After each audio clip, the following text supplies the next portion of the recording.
안녕하세요. 늘 다양한 사연을 보기만 하다가 이렇게 신청하는 건 처음이네요. 제가 겪었던 일들이 너무 황당해서 이 이야기를 언젠가 한 번쯤은 속 시원하게 털어놓고 싶었습니다. 그래서 오랜 고민 끝에 사연 남겨요. 참 제가 언제 이렇게 나이를 먹었는지 모르겠어요. 오래 살다 보니까 드라마에서만 보던 말도 안 되는 일들도 겪게 되더군요. 제 가족과 저에게 생겨난 일들로 인해 그동안 마음이 정말 찢어지듯 아프고 머리가 복잡했어요. 그리고 늘 제가 너무 부족하게 잘못 살아서 제 딸까지 벌을 받는 건 아닌가도 생각했었지요. 지금부터 제 딸과 저에게 대체 어떤 일이 있었는지 차근차근 말씀드릴게요. 제가 말솜씨가 없지만 최대한 솔직하게 얘기하려고 하니 꼭 잘 들어주셨으면 좋겠습니다. 먼저 저는 어릴 때부터 부모님의 사랑을 제대로 받지 못하고 자랐습니다. 집안 형편이 너무 어려워서 따뜻한 밥 한 끼 먹는 것이 소원이었고 부모님의 애정을 받아보지도 못한 채 가난하고 외롭게 자랐습니다. 제게는 오빠가 한 명 있습니다. 하지만 오빠는 어릴 때부터 문제를 많이 일으켰어요. 동네에서 친구들과 싸움을 일삼았고 점점 크면서는 도둑질까지 하게 되었죠. 오빠의 이런 행동으로 저는 어린 시절이 너무 힘들었어요. 저희 집이 가난해서 오빠도 불만이 많았겠지만 이렇게 정말 커서도 도둑질을 하는 범죄자가 될 줄은 몰랐거든요. 사실 오빠가 어릴 때는 이것도 일탈이겠지 생각하며 현실을 부정했었는데 제가 현실을 직시하게 된 날이 있습니다. 바로 오빠 때문에 부모님이 쓰러지신 날이었죠. 오빠가 동네 가게에서 상습적으로 돈을 훔치다가 현장에서 경찰서에 끌려갔고 이후에도 계속 크고 작은 물건들을 훔치고 폭행을 해 결국 감옥에 가게 되었습니다. 오빠가 감옥에 들어갈 때 부모님은 엄청난 충격을 받으셨고 결국 아버지는 심장마비로 쓰러지시고 말았습니다. 그때부터 저희 집안은 더 어려워졌고 저는 더욱 힘들게 살았죠. 그러다가 중매로 남편을 만나서 결혼하게 되었어요. 남편 월급이 많진 않았지만 반듯하게 일하는 사람이었고 성실하게 일하는 모습을 보며 저도 열심히 살아야겠다고 다짐했습니다. 오빠가 사고를 너무 많이 쳤기 때문에 저는 아들은 낳고 싶지 않았어요. 딸만 낳고 싶다는 늘 생각했었는데 안타깝게도 아들만 셋을 낳게 되었죠. 아들 셋을 키우느라 넉넉한 형편은 아니었지만 딸을 너무 갖고 싶은 마음에 매일 절에 가서 기도를 했고 그렇게 겨우겨우 딸을 얻게 되었습니다. 그렇게 딸을 키우며 힘들어도 행복한 나날을 보내고 있었어요. 하지만 그로부터 1년 후 정말 말도 안 되는 일이 벌어졌습니다. 아직도 그날 남편이 손을 떨며 울면서 저에게 미안하다고 말하는 모습이 잊혀지지 않네요. 정말 미안해. 내가 떠나면 당신 혼자 애들을 어떻게 키워? 갑자기 남편이 백혈병을 진단받았다는 것이었습니다. 이제 겨우 저에게 행복이 찾아오나 했었는데 왜 저에게만 이런 일이 일어나는 것일까요? 저는 그때 살고 싶지 않다는 생각도 자주 했었습니다. 결국 남편은 저에게 병을 말한 며칠 후에 쓰러져서 일을 그만두게 되었고 몇 년 사이 병세가 급격히 악화되어 세상을 떠나고 말았습니다. 이후엔 제가 생계를 책임져야 하는 정말 처참한 상황이 되었어요. 제대로 일을 해본 적도 없던 저는 그나마 부모님을 돌보고 아이들을 키우며 능숙하게 할 수 있는 것이 요리였기 때문에 자연스럽게 식당 요리 일을 구하게 되었습니다. 처음에는 요리를 잘 못해서 손님과 종업원들에게 욕도 많이 들었어요. 하루는 손님이 주문한 요리에 설탕 대신 소금을 너무 많이 넣어서 음식이 짜게 만들어진 적이 있었는데 그 손님은 음식을 먹자마자 술에 취한 상태로 저에게 막말을 했습니다. 이런 바보 같은 아줌마를 봤나? 머리가 안 좋은 사람은 원래 요리도 못한다니까? 어떤 바보가 설탕이랑 소금을 헷갈려? 안 그래도 오늘 기분 더러운데 이런 짜구려 싼 음식을 내놓다니 내가 이 식당 다시 오나 봐라.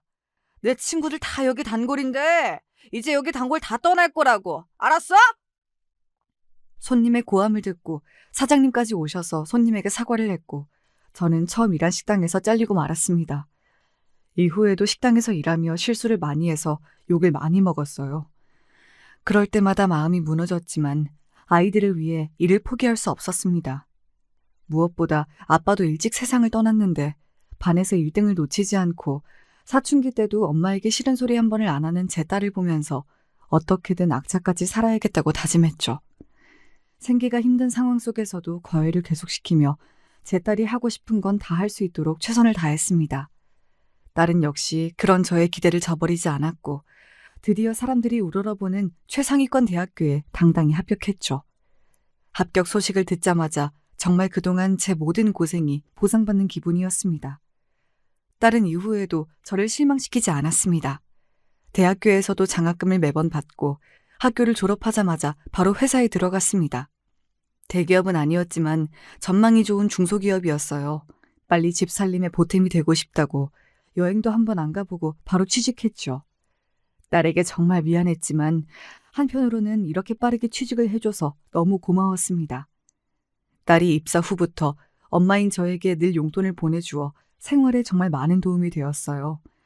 사실 아들들도 있었지만 첫째 아들은 계속 사업에 도전하느라 저에게 돈을 빌려달라 하기 일쑤였고 둘째 아들은 대학교 다닐 때부터 우울증에 걸려서 병원을 다니며 일을 거의 안 하고 있었고 셋째 아들은 아직 취업을 못한 상태였어서 저에게는 딸이 유일한 숨통이자 희망이었습니다. 그래서 저도 딸의 앞날에 어떻게든 도움이 되고 싶었고 시집이라도 좋은 데로 갔으면 좋겠다는 생각에 할 수 있는 건 다 했습니다. 결혼정보 회사를 찾아가 딸의 프로필을 작성하고 신중하게 딸의 사위감 후보를 찾아보았어요. 직원분들이 딸의 성격과 취향을 물어보며 괜찮은 사위감 후보를 소개해 주었죠. 친척들이나 친구들에게도 딸의 좋은 점을 강조하며 형편이 좋거나 직업이 반듯한 사위감을 찾기 위해 노력했습니다. 그렇게 딸은 한 달에 2번 이상 제 부탁으로 계속 선을 보고 있었고 저는 늘 딸에게 이번에 나온 남자가 어떤 것 같냐고 물어보았습니다. 사람은 괜찮은데 결혼을 할 만큼인진 모르겠어. 엄마가 좋은 남편감 찾아주려고 하는 거 아는데 이런 대답만 해서 미안해. 이렇게 딸의 반응이 매번 아쉽긴 했지만 그렇다고 중매를 포기할 수 없었어요. 제 딸만큼은 결혼해서 정말 행복하게 살았으면 좋겠다고 늘 생각했었거든요. 그러던 어느 날 딸이 저에게 할 말이 있다고 했습니다. 딸이 이렇게 진지하게 저를 부른 적이 없었기에 당시 너무 걱정돼서 한숨도 못 잤어요. 내가 엄마한테 처음으로 미안한 이야기를 해야 할 것 같아. 나 앞으로 선 안 볼래. 선을 왜 안 봐? 혹시 결혼을 안 하고 싶은 거니? 이 얘기를 꺼내면서도 한편으로는 딸이 정말 결혼하기 싫다고 하면 어쩌나 속으로 너무 긴장되었어요. 그동안 열심히 살아서 이제 지쳐서 결혼을 하고 싶지 않은 건가? 아니면 결혼해서 힘들게 사는 엄마를 보며 결혼 생각을 접은 건가 등 짧은 순간에 너무 많은 생각이 머릿속을 스쳐 지나갔습니다. 다행히 제 딸은 이번에도 저를 실망시키지 않았어요. 그런 거 아니야, 엄마. 사실 회사에서 계속 만나자고 하는 사람이 있어. 그 사람 진지하게 만나보려고 해. 이 말을 듣자마자 정말 다행이라고 생각했고 드디어 저도 자식을 결혼시키고 손주도 볼 수 있는 건가 하는 기대가 생기더군요. 딸에게 집으로 그 사람을 빨리 데려오라고 했습니다. 그리고 너가 선택한 사람은 무조건 응원한다고 빠르게 결혼하라고도 말했습니다. 제 딸이 늘 똑부러졌던 만큼 결혼도 잘할 거라 생각해서 딸의 선택을 무조건 믿어주기로 했죠. 몇 개월 후 딸이 만나고 있는 미래의 사위감이 집으로 찾아왔습니다. 제가 대화해보니 제 딸을 많이 좋아하고 있고 부모님도 잘 계시고 집안도 어릴 때부터 늘 넉넉한 형편이었다고 들어서 상견례 날짜를 바로 잡자고 얘기했습니다. 지금 생각해보면 아무리 공부를 잘했어도 사람을 만나는 거나 결혼은 또 다른 문제인데 조금 더 오래 만나보라고 했어야 하나, 제가 사돈이 어떤 사람인지 더 잘 알아봤어야 하나 그런 생각도 듭니다. 그때는 이후에 어떤 일이 펼쳐질지 몰랐으니까 이 결혼에 대해 한치의 의심도 없었던 것 같아요. 지금 생각하면 더 신중하지 못했다는 게 아쉽습니다. 이후 시간이 흘러 상견례 날이 되었고 저는 그날도 잔뜩 긴장하며 잠에 들었습니다. 식당 일도 빼고 사돈에게 잘 보이기 위해 비싼 옷도 샀습니다. 그리고 드디어 사돈을 만났죠.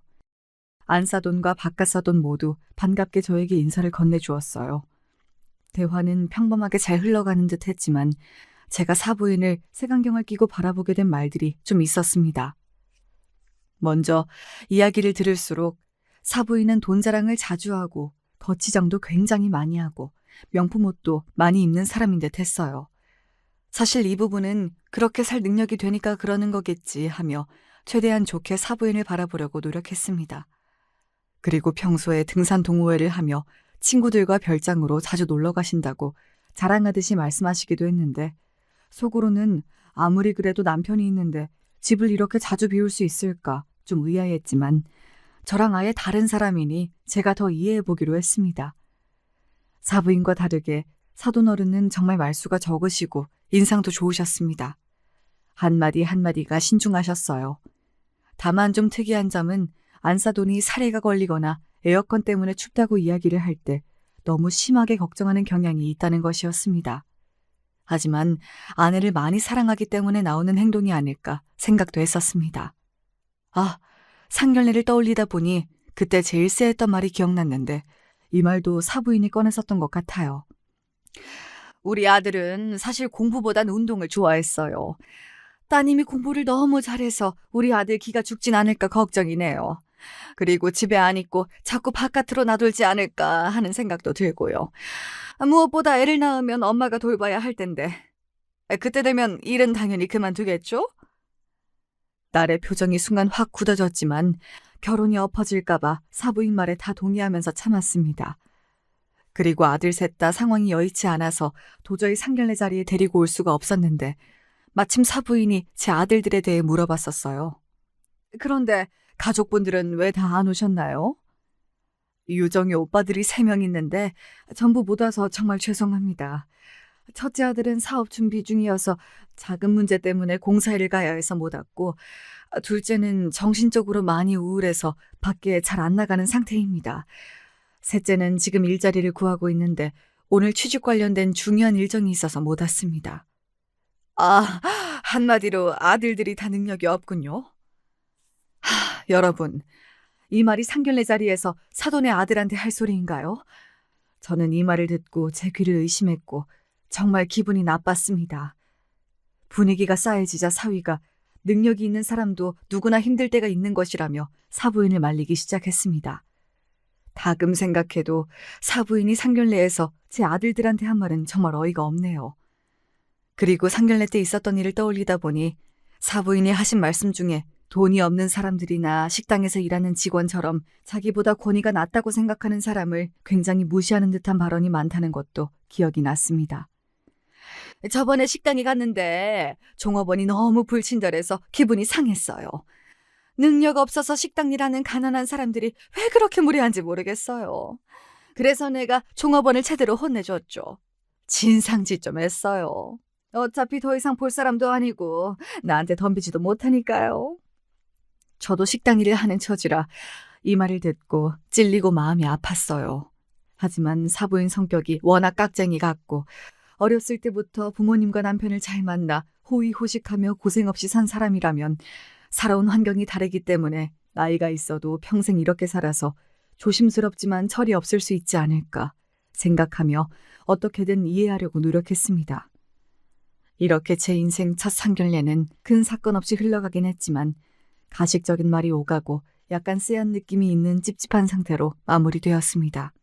이후 나중에 사위가 집에 찾아와서 사부인에 대한 이야기를 해주었어요.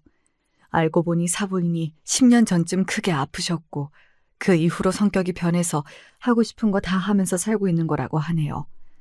그래서 사돈어른이랑 사위가 사부인이 집에 잘 안 들어오고 돈 많이 써도 모든 행동을 이해하고 작은 행동 하나하나에도 걱정하면서 맞춰주는 거라고 했습니다. 그제서야 사돈어른이 왜 그렇게 상견례 때 작은 걸로도 호들갑을 떨었는지 이해가 갔고 저도 사부인의 행동을 너그러운 마음으로 이해해 주어야겠다고 다짐했습니다. 딸의 결혼식 준비도 순탄하게 잘 진행되었고 이후 딸은 아이를 낳았습니다. 저는 주말마다 손녀를 봐주기로 했어요. 제 딸은 아이를 낳고 복직을 하고 싶어 했지만 사부인이 하도 반대해서 결국 일주일에 3일 이하로 일하는 곳으로 근무하는 것으로 사부인과 얘기를 끝냈습니다. 저는 평일에는 일하고 주말에는 일 나간 딸 대신 손녀를 보며 거의 하루도 쉬지 못했어요. 저는 너무 힘들었지만 딸에게는 내색하지 않고 늘 손녀 보는 게 너무 행복하다고 이야기하며 버텼습니다. 하지만 점점 체력도 떨어지고 아픈 곳도 많아지다 보니 딸아들 몰래 병원에 가기 일쑤였죠.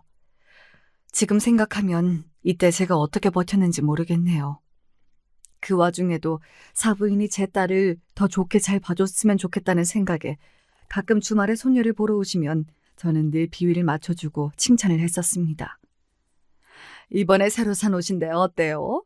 보는 사람들이 고급스럽다고 생각하겠죠? 저는 그게 중요하거든요. 등산 동호회 사람들 중에서 제가 제일 예뻐 보였으면 좋겠네요.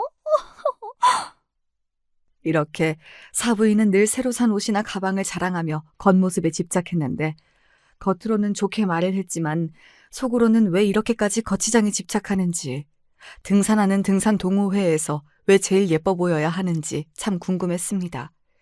또 늘 전화를 붙들고 있어서 그렇게 연락 올 곳이 많을까 생각도 했지만 괜히 불편하실까봐 물어보진 않았어요.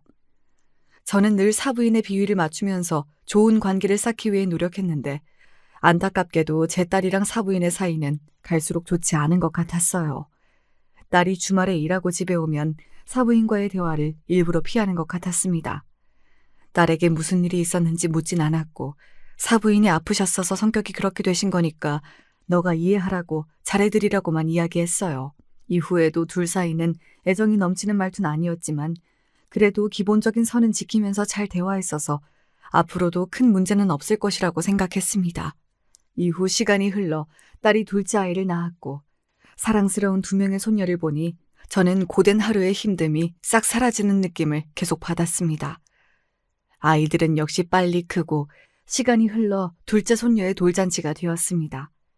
그리고 그날 정말 충격적인 생각지도 못한 일이 일어났어요. 지금 생각해도 심장이 요동치네요. 사부인이 글쎄 돌잔치에 온 그 많은 사람들 앞에서 제 딸에게 굴욕적인 망신을 줬습니다. 솔직히 돌잔치에서 왜 그런 이야기들을 꺼냈는지도 전 이해가 안 돼요. 여러분도 이 이야기를 돌잔치에 꺼내는 게 옳은 일인지 한번 판단해 보실래요? 너는 언제 일을 그만둘 거니? 애들 키우고 집안일 하려면 일 그만두는 게 좋지 않겠어? 그리고 우리 집에서 내가 같이 살자고 했는데 왜 싫다는 거야? 결혼했으면 어른들 말도 좀 들을 줄 알아야지. 어머니, 저는 일도 중요하고 제 꿈 이루면서 애들 열심히 키우고 싶어요. 그리고 지금 집에서 잘 지내고 있어서 또 다른 변화가 있지 않았으면 좋겠어요. 죄송해요. 너 같은 며느리가 무슨 꿈을 이루겠다고. 그냥 집안일이나 잘하지. 사부인의 말에 딸의 표정이 굳어졌습니다. 하지만 분위기를 망치지 않으려고 애써 참는 모습이었죠. 하지만 사부인은 거기서 멈추지 않았습니다. 꿈 이룬다나 뭐라나 헛된 소리 하지 말고 내가 하라는 대로 해. 괜히 가랑이 찢어진다? 내 말 못 믿겠으면 너희 오빠들 하는 꼴 좀 보렴. 너도 그 꼴 나고 싶니? 사부인이 한 말은 저에게도 정말 큰 상처가 되는 말이었고 자신의 오빠를 깎아내리는 말을 공개적으로 들은 제 딸도 참지 못하고 폭발했습니다. 덩달아 사부인의 목소리도 계속해서 커졌고 돌잔치에 온 많은 사람들이 이 대화를 듣게 되었지요. 어머니, 제 가족을 그렇게 무시하지 말아주세요. 저도 참을 만큼 참았어요. 네가 뭘 참았다는 거야? 내 말 다 무시하고 하고 싶은 대로 일도 하잖아. 저 어머니가 어떤 행동을 해도 아무한테도 말 안 하고 조용히 눈 감고 있는 거 아시죠? 늘 어머님 편 들어드렸잖아요. 그런데 저한테 대체 왜 그러세요? 뭐? 너 지금 이 자리에서 그 얘기를 왜 해? 나랑 한번 해보자는 거냐? 어? 이 말과 함께 사부인은 분노를 참지 못하고 제 딸의 뺨을 세게 때렸습니다. 그 순간 돌잔치 분위기는 완전히 망가졌고 저는 너무 놀라서 아무 말도 할 수가 없었어요. 딸은 눈물을 흘리며 자리를 박차고 나갔습니다. 사위와 사돈어른도 정말 당황한 표정이었어요. 제 사위는 급히 나서서 사부인을 진정시켰고 사돈어른이 마이크를 잡고 손님들에게 말했습니다. 우선 큰 소리를 내서 죄송합니다. 잠시 오해가 있었습니다. 너무 걱정하지 마시고 다들 즐겁게 시간 보내시길 바랍니다. 다시 한번 와주셔서 감사합니다. 그러나 그 말로도 상황은 진정되지 않았고 이미 돌잔치는 엉망이 되어버렸습니다. 딸이 자리를 박차고 나간 후 저도 따라 나갔습니다. 딸은 그 사건 이후로 사부인과의 관계를 끊고 싶어 했고 저에게 이혼까지도 고민 중이라고 하였습니다. 사실 딸이 뺨을 맞았을 때 큰 소리도 내지 못한 제 자신이 정말 미웠어요.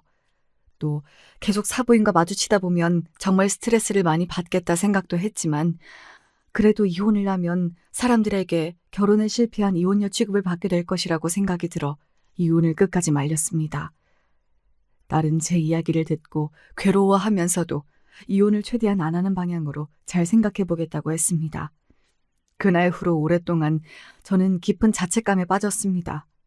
사부인이 제 딸에게 하는 모든 행동, 그리고 저희 아들을 욕하는 행동들이 결국 제가 아들들을 잘못 키워서 그런 건 아닐까, 내가 딸의 행복을 망친 것은 아닌가 하는 생각이 끊임없이 들어서 괴로웠어요. 딸에게 더 좋은 환경을 만들어주지 못한 제 자신이 원망스러웠죠. 그리고 한 가지 의문점도 있었습니다. 돌잔치에서 딸과 사부인의 대화를 처음부터 들었는데 딸이 어머니가 어떤 행동을 하든 아무한테도 말 안 하고 늘 어머님 편 들어드렸잖아요 라는 말을 하자마자 사부인이 눈이 확 돌아갔었거든요. 대체 무슨 일이 있었길래 저 말 한마디에 뺨을 때릴 정도로 화가 난 것인지 아무리 생각해도 이해가 가지 않았습니다. 그리고 어떤 이유든 순간적으로 이성을 잃고 자기 감정을 주체하지 못하는 사부인의 모습을 보며 처음부터 이 결혼을 안 했어야 하는 건 아닐까 후회도 많이 했어요. 이 일이 있던 다음 날 사위가 찾아와서 어머니가 뺨을 때려서 미안하다고 무릎을 꿇고 정중하게 저와 딸에게 사과했습니다. 정말 죄송합니다. 저희 어머니가 어제 너무 심했어요. 진심으로 사과드립니다. 자네 잘못은 아닐세. 사부인이 갑자기 그렇게까지 화낼 줄은 나도 몰랐네. 당신 사과는 됐어. 어머님이 직접 나한테 사과하셔야 하는 거 아닐까? 남편의 진심 어린 사과에도 마음이 풀리지 않았던 제 딸은 이후에도 사부인이 사과해야 한다고 몇 번이나 말했습니다. 사위도 동의했고 계속해서 사부인이 제 딸에게 사과를 하게끔 사부인을 설득하려고 노력했습니다. 하지만 사부인은 그럴 때마다 제 딸이 먼저 잘못을 했고 처음부터 자기를 살갑게 대하지 않는 등 무시를 일삼았다며 오히려 사과를 받아야 한다고 우겼습니다. 저는 이런 사부인의 태도가 정말 이해가 되지 않았어요. 여러분, 손녀의 돌잔치에서 며느리의 뺨을 때리는 게 이게 있을 수나 있는 일인가요? 제 딸이 겪은 일이어서가 아니라 상식적으로 정말 일어나선 안 될, 말이 안 되는 일이라고 생각해요.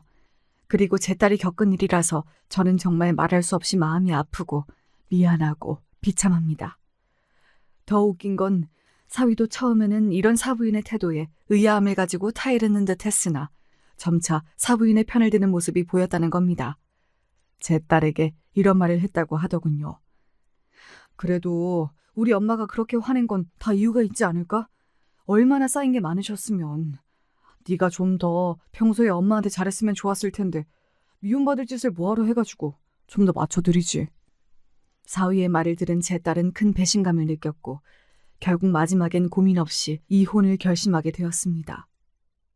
엄마, 저 더는 못 참겠어요. 정말 죄송해요. 이혼하겠습니다. 딸이 왜 이런 결정을 할 수밖에 없었는지 모든 과정을 지켜봤기에 그 결정을 지지하면서도 한편으로는 딸이 나중에 후회하지 않을까 생각도 들었습니다. 이혼을 하게 되면 아이들도 남편 없이 키워야 하는데 제가 남편의 빈자리를 너무 잘 알기 때문에 더 안타까웠던 것 같아요. 그런데 사부인은 제 딸과 생각이 달랐나 봅니다. 이혼을 못하게 막았다네요. 나중에 사위한테 들었는데 사부인이 동호회 사람들이나 친척한테 아들이 이혼했다고 얘기할 수 없어서 이혼은 절대 안 된다고 말했다네요. 참, 이 상황에서도 자식 걱정보다는 사람들에게 보여지는 자신의 체면밖에 생각을 안 한다니 정말 위선적인 사람이라고 느꼈습니다. 이렇게 사부인이 끝까지 사과는 안 하면서 이혼은 안 된다고 난리를 친 탓에 결국 소송까지 가게 되었습니다. 사부인은 절대 양육권 싸움에서 지면 안 된다고 자신의 아들에게 신신당부를 했고 말도 안 되는 일을 꾸민 탓에 어린 손녀들까지 이 과정에서 큰 상처를 입게 되었습니다. 사실 제가 옆에서 지켜봤을 때 제 딸은 자기가 낳은 딸들을 정말 사랑하는 좋은 엄마였습니다. 저는 당연히 아이들이 엄마랑 살고 싶어 한다고 생각했어요. 하지만 아이의 입에서 나온 말은 충격적이었습니다. 할머니, 나 아빠랑 살고 싶어요. 엄마랑 있으면 힘들어요. 딸이 얼마나 아이들을 사랑하는지 알기에 가슴이 철렁했고 대체 어떤 일이 있었길래 엄마랑 있으면 힘들다는 말을 하는지 할머니로서 죄책감이 느껴졌습니다. 딸은 자신이 주말에 일하느라 같이 놀러도 자주 못 가고 평소에도 늘 집안일이랑 일을 하다 보니 아이들과 충분히 시간을 보내지 못해서 이런 일이 생겼다고 자책하며 눈물을 흘렸습니다. 결국 제 딸은 첫째 아이를 아빠한테 보냈고 아직 어린 둘째 아이만 키우기로 했습니다. 이 일로 딸은 정신과 상담을 받으며 약을 먹게 되었어요. 저는 표정이 이렇게 어둡고 삶의 의욕이 없는 딸의 모습을 처음 봤습니다. 그렇게 하고 싶어 하던 일도 그만두고 집에만 있더라고요. 그런 딸의 모습을 보며 정말 마음이 아픈 걸 넘어서 심장이 쪼여 들어가는 기분이었습니다. 늘 속썩이는 일 없이 잘 달려왔던 제 딸이 이렇게 이혼하고 무너지는 모습을 지켜보는 건 정말 제가 아픈 것보다 훨씬 힘들었어요. 병원에서 상담을 꾸준히 받으며 딸의 상태가 조금 나아지길 바랬지만 딸은 시간이 지날수록 눈에 띄게 더 지쳐 보였습니다. 또 일을 하지 않고 집에 있는 게 눈치가 보였는지 저에게 이런 말을 했습니다. 엄마, 선생님이 그러는데 나 아직 많이 힘들대요. 지금 당장은 쉬어야 할 것 같아요. 집안에 도움이 못 돼서 미안해요. 저는 딸에게 절대 미안해하지 말고 이번 기회에 마음이 회복될 때까지 푹 쉬라고 했습니다. 여러분, 오죽했으면 정신 못 차리던 제 아들들이 딸에게 생활비로 쓰라고 용돈을 주기도 했을까요? 앞으로 행복할 줄만 알았던 딸이 이렇게 되자 저는 제 딸도 저처럼 팔자가 사나운 건 아닐지 너무 걱정이 됐어요. 또 제가 딸의 행복을 지켜주지 못했다는 생각이 들어 매일 미안함의 눈물을 흘렸습니다. 정말 다행히도 2달 정도 지나자 딸이 병원을 끊고 다시 일을 하며 일상생활을 찾게 되었습니다. 그리고 그때쯤 너무 사랑스러운 손녀의 입에서 충격적인 사실을 듣게 되었지요. 지금 생각해도 정말 어이가 없어요. 알고 보니 사부인이 아이의 유치원에 찾아가서 엄마에 대한 욕을 한 것입니다. 엄마는 너랑 노는 게 즐겁지 않고 힘들어서 일하러 간 거야. 할머니랑 아빠는 예빈이랑 노는 거 제일 좋아해. 봐봐, 할머니는 이렇게 일도 안 하고 예빈이 데리러 오잖아. 이런 식으로 은근히 아이가 아빠와 살도록 조종한 것이었습니다. 아이는 그 말을 믿고 점점 엄마를 미워하게 되었고 결국 엄마와 살기 싫다는 말을 저에게 하게 된 것이었습니다. 이 사실을 알자마자 저는 바로 딸에게 이야기해 주었습니다. 놀라지 말고 들으렴. 사부인이 유치원에 몰래 가서 너에 대한 험담을 예빈이한테 했대. 예빈이랑 노는 게 싫어서 너가 주말마다 일을 열심히 나가는 거라고. 그 거짓말 때문에 예빈이가 그 말을 믿고 아빠랑 살고 싶다고 말했나 보더라. 네? 진짜 너무하시네요. 어떻게 어린아이에게 그런 말을 할 수가 있죠? 당장 예빈이를 데려와야겠어요. 딸은 아이가 받을 상처를 생각하지 않는 사부인에게 정말 실망했다며 이 일을 그냥 넘어가지 않을 것이라고 했습니다. 그리고 아이에게 진실을 이야기해 주었습니다. 예빈아, 엄마가 너랑 자주 놀아주지 못해서 미안해. 그런데 엄마는 너를 정말 사랑해. 엄마는 예빈이랑 놀 때가 가장 행복하고 즐거워. 앞으로 엄마가 더 많이 표현하고 좋은 곳 많이 데려갈게. 아이는 처음에는 딸의 말을 안 믿기도 했고 의아해했지만 이후에 모녀가 재밌는 시간을 많이 보내면서 다시 마음을 여는 듯 했습니다. 저는 사위에게 전화를 걸어 이 사실을 이야기했습니다. 사부인이 예빈이를 따로 만나서 엄마가 예빈이를 싫어해서 주말에 일을 하는 것이라고 말했다는데 알고 있었나? 어린아이에게 어떻게 이런 짓을 할 수가 있는지 나는 너무 소름이 돋고 화가 나네. 예빈이가 자네랑 살겠다 한 것은 사부인이 이렇게 뒤에서 아이를 설득했기 때문이라고. 장모님, 그게 사실인가요? 정말 죄송해요. 저도 몰랐습니다. 아이와 이야기해보고 엄마랑 사는 게 더 좋다고 하면 같이 살 수 있게끔, 그게 힘들다면 자주 볼 수 있게끔 제가 어떻게든 해볼게요. 다시 한번 죄송합니다. 사위는 연신 죄송하다고 말을 했어요. 이후 저와 제 딸이 아이를 보는 횟수가 늘게 되었고 나중에는 엄마와 같이 살고 싶다는 아이의 의견을 반영해서 다시 저희 집으로 아이가 들어오게 되었습니다. 사부인은 계속 딸에게 전화와 문자를 하며 다시 손녀를 보내라고 압박했죠. 사실 그동안 봐왔던 사부인의 성격을 보면 이 정도는 예상한 일이었습니다. 딸은 처음에는 사부인의 연락에 스트레스를 많이 받는 듯 했지만 나중에는 자연스럽게 무시했어요. 제 딸은 더 좋은 엄마가 되기 위해 주말에는 꼭 자녀들과 시간을 보냈고 저도 손녀들에게 더 좋은 요리를 해주며 아빠의 빈자리를 채워주려고 노력했습니다. 반복되는 안 좋은 일로 저도 딸도 큰 상처를 받았지만 아이를 지키기 위해 저희는 더 강해지기로 결심했어요. 사실 사부인이 이 정도로 말이 안 통하는 사람인 줄은 몰랐는데 이제 가족이 아니라고 막 나가는 게 아닐까 생각이 듭니다. 이때쯤 딸은 저에게 이런 말을 했었어요. 엄마, 제가 요즘에 인생을 참 많이 배웠어요. 내가 좋은 마음으로 열심히 산다고 좋은 결과만 따라오는 게 아니라는 것도 알게 되었어요. 하지만 인생이 늘 그늘만 있는 것도 아니고 또 햇볕만 있는 것도 아니니까 무슨 일이 있더라도 정신 바짝 차리고 잘 이겨내고 살아볼게요. 너무 미안하고 감사해요, 엄마. 이 말을 듣고 저는 제 딸이 얼마나 성숙하고 강한 사람인지 다시 한번 느끼게 되었습니다. 딸이 한 말처럼 딸은 아이가 돌아오고 나서 앞으로 살 새로운 집을 구하며 새로운 삶을 시작했습니다. 사부인의 귀찮은 연락은 계속 있었지만 그럴수록 제 딸은 더 단단해지는 듯 보였어요. 저는 딸과 손녀의 행복을 위해 제 남은 인생을 써야겠다고 생각했습니다. 그리고 제 딸과 저의 노력이 아이들에게 통했는지 이후 아이가 저에게 반짝이는 눈으로 이런 말을 하더군요. 할머니, 오늘 친구들이 나한테 우리 엄마가 최고래요. 엄마가 맛있는 간식도 선물해줬어요. 저는 엄마가 요즘 세상에서 제일 좋아요. 제가 이 얘기를 딸에게 전해주자 정말 기뻐하며 앞으로 더 열심히 살 거라고 하더군요. 이후 딸은 일 나가 있을 동안 아이를 봐줄 아주마를 구했습니다. 제가 지금처럼 쭉 아이들을 봐주겠다고 했는데 육아가 얼마나 힘든지 알기 때문에 저에게 부탁하는 것이 미안하다고 하더군요. 참, 제 딸이지만 속이 깊습니다. 딸의 배려 덕분에 저는 좀 더 마음 편하게 식당 요리 일을 다시 할 수 있게 되었고 다리도 아프고 힘들었지만 나이가 들수록 돈 필요할 일이 많이 있을 거란 생각에 일을 그만둘 순 없었습니다. 이후 가까운 지인에게 보험 일을 해보지 않겠냐는 제안을 받고 보험 일을 시작하게 되었어요. 보험 일이 생각보다 잘 맞았고 주변 사람들이 보험 등록을 많이 해줘서 성과금도 받을 수 있었습니다. 시간이 흐른 후 그동안 모아둔 돈으로 무엇보다 고생한 딸에게 비싸고 좋은 선물을 해주고 싶어서 오랜만에 백화점을 들렀습니다. 선물로 뭐가 좋을까 고민하다가 아직 제 눈엔 너무 젊고 예쁜 딸이 가끔은 꾸미기도 하면서 이젠 더 행복하게 살았으면 좋겠다는 생각에 구두를 사주기로 했습니다. 딸과 함께 구두 매장을 둘러보며 마음에 드는 구두를 고르고 있던 중 옆에서 익숙한 목소리가 들려왔습니다.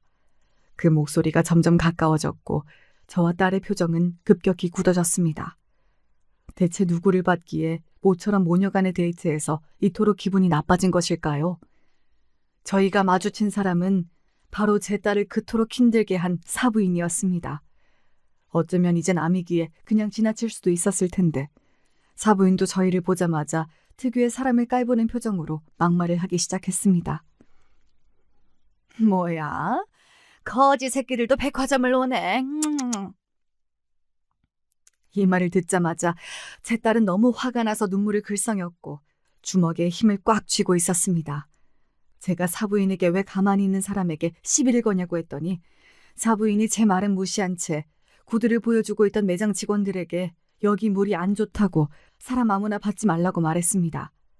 정말 이 말을 듣고 너무 어이가 없었고 더 이상 참지 못한 딸은 어머니! 하며 소리를 질렀습니다. 매장 직원들도 사부인의 말에 놀라서 당황하며 사부인에게 여기서 이러시면 안 되고 이렇게 가만히 있는 사람을 비하하고 공격적으로 나오면 백화점에서도 더 응대드릴 수 없다고 이야기하였습니다. 그러자 사부인은 매장 직원에게도 막말을 퍼붓기 시작하였습니다. 너는 교육을 어떻게 받았냐? 지금 나한테 뭐라고 했냐고! 내가 여기 얼마나 자주 오는지 아니? 너가 급이 안 맞는 사람들 구분도 못하고 손님을 아무나 받으니까 지금처럼 문제가 생기는 거잖아. 너는 백화점에서 근무할 자격이 없어. 이 말을 들은 매장 직원은 화가 나는 걸 떠나서 상대할 가치가 없다는 듯이 헛웃음을 터뜨리며 요즘에 이렇게 말도 안 되는 이야기를 하는 고객님은 자기도 처음 봤다고 더 이상 안 참을 테니 막말은 그만하라고 말하였습니다. 이후에도 사부인이 막말을 계속하자 싸움 구경을 보기 위해 사람들이 몰리기 시작했죠. 여러분, 말로만 들어도 이 상황이 정말 정신없고 화가 나지 않나요? 그런데 이후에 이것보다 더한 정말 경악스러운 일이 벌어졌습니다. 갑자기 50대 초중반쯤 되어 보이는 중년의 남자가 등산복을 입은 채 여보! 하면서 사부인을 향해 달려오는 것이었습니다. 정말 말도 안 되는 상황이었습니다. 왜냐하면 그분은 제가 알고 있던 사돈어른이 아니었기 때문입니다. 그 중년의 남성분이 아내를 착각한 건 아닐까 생각했는데 그게 아니라는 것을 사부인의 표정을 보고 알 수 있었습니다. 사부인이 그렇게 당황하고 긴장한 표정은 저도 처음 봤어요. 그 남자는 오자마자 사부인을 감싸 안으며 괜찮냐고 물어보더니 매장 직원에게 온갖 욕을 하기 시작했습니다. 너 뭐야? 왜 손님한테 대들어? 일 잘리고 싶어? 집에서 네 부모님이 어른들한테 이렇게 하라고 가르쳤냐? 못 배운 거 티내지 말고 당장 사과해! 이 말을 들은 사부인은 처음엔 중년의 남자를 보고 당황하고 불안해하더니 막상 그 남자가 큰 소리로 매장 직원에게 화를 내자 이제서야 자기 편을 찾았다는 듯이 매장 직원에게 더 큰 소리로 막말을 하기 시작했습니다. 봤지? 네가 무례한 거라고. 당장 나한테 사과해! 안 그러면 내가 여기 사장한테 너 당장 자르라고 할 줄 알아? 매장 직원은 아무런 대꾸도 하지 않고 백화점 보안팀을 호출했습니다. 저도 이 상황이 너무 혼란스러웠는데 제 딸도 정말 어이없는 표정으로 이야기를 듣고 있더군요. 사부인과 중년의 남자가 막말을 끝내자마자 딸은 중년의 남자에게 참아왔던 말을 하였습니다. 죄송한데 누구세요? 제가 전 며느리였는데 저희 시아버님 아니시잖아요. 두 분 대체 무슨 사이시냐고요. 그 말을 들은 사부인의 얼굴이 굳어졌고 중년 남자도 당황하며 말을 더듬기 시작했습니다. 아니 그니까 내가 이 사람 남편은 아니지만 그니까 그게... 그 남자는 계속 사부인의 눈치를 보며 어쩔 줄 몰라 했고 싸움을 보기 위해 몰려들었던 주변 사람들은 불륜의 현장까지 같이 관람하게 된 탓에 더 크게 수군거리기 시작했습니다. 둘이 불륜이네. 에라이 망할 놈들. 주변 사람들의 반응을 들은 사부인과 중년 남자의 얼굴이 붉어졌고 매장 직원들도 정말 예상치 못한 상황에 당황한 표정이었습니다. 이후 사부인은 중년의 남자에게 소리를 지르며 화를 냈습니다. 이때부터 영상을 찍는 사람들이 보이더군요. 여보 진정해. 여기서 이러지 말자. 왜 우리가 싸워야 해? 진정하라고? 지금 이 상황이 진정될 상황이야? 갑자기 아는 척하면 어떡하냐고. 사람들이 다 보는데 다 들켜서 이제 어떻게 할 거야? 어차피 여기에 우리가 아는 사람도 없잖아. 당신 가족들이 어떻게 알겠어. 너무 걱정하지 마. 뭔 소리야. 바로 앞에 전 사돈이랑 전 며느리가 있는데 이 멍청아. 지금 나보고 멍청하다고 했어? 당신이 저 멀리서 싸우고 있으니까 내가 걱정돼서 온 거잖아. 고마워하지 못할 망정 화를 왜 내? 걱정은 무슨. 혼자 영웅심리 발동해서 관심 받고 싶어서 온 거잖아. 당신 내가 그런 사람인 거 내가 모를 줄 알아? 참나 이렇게 나온다 이거지? 앞으로 동호회에서 나 아는 척할 생각하지 마. 이 대화를 지켜보며 저는 불륜 커플은 대체 무슨 생각으로 만남을 이어오고 있는지, 무슨 생각으로 인생을 살고 있는 것인지 진심으로 사부인과 중년 남자의 머릿속이 궁금해졌습니다. 제 딸은 그래도 한때 가족이었던 시어머니가 불륜을 저지른 남자와 대화를 나누는 것을 보고 정말 큰 충격에 빠졌는지 눈이 멍했습니다. 그러다가 갑자기 무언가를 깨달은 듯 한마디 했습니다. 어머니, 설마 저분이 등산 동호회에서 만난 그분이세요? 예전에 저한테 들켰을 때 절대 다신 안 만나겠다고 이미 그 남성분이 동호회 나갔다고 해서 제가 아버님한테 말씀 안 드린 건데 설마 그분이에요? 아니 아직까지 이러고 있으시면 안 되죠. 이렇게 사는 거 남편이랑 아들한테 안 부끄러우세요? 아버님이 얼마나 좋은 분인데 대체 왜 이러냐고요.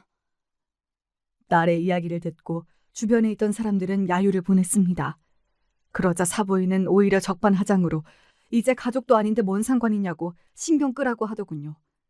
딸은 지금 가족이 아니더라도 아버님이랑 전 남편이 불쌍해서 못 참겠다고 너무 더럽다고 얘기하며 휴대폰을 꺼내 둘의 사진을 찍었습니다. 그리고 웅성거리던 사람들에게 얘기했습니다. 다들 이 불륜의 증인인 거 아시죠? 영상 찍은 거 저한테 당장 보내주세요. 불륜을 저지르는 사람들을 사회에서 매장시켜야 됩니다. 이 불륜을 끊어내야 해요. 그 말을 들은 사부인은 인상을 찌푸리며 사람들을 향해 소리쳤습니다. 뭐? 영상 찍지 마! 다 지워!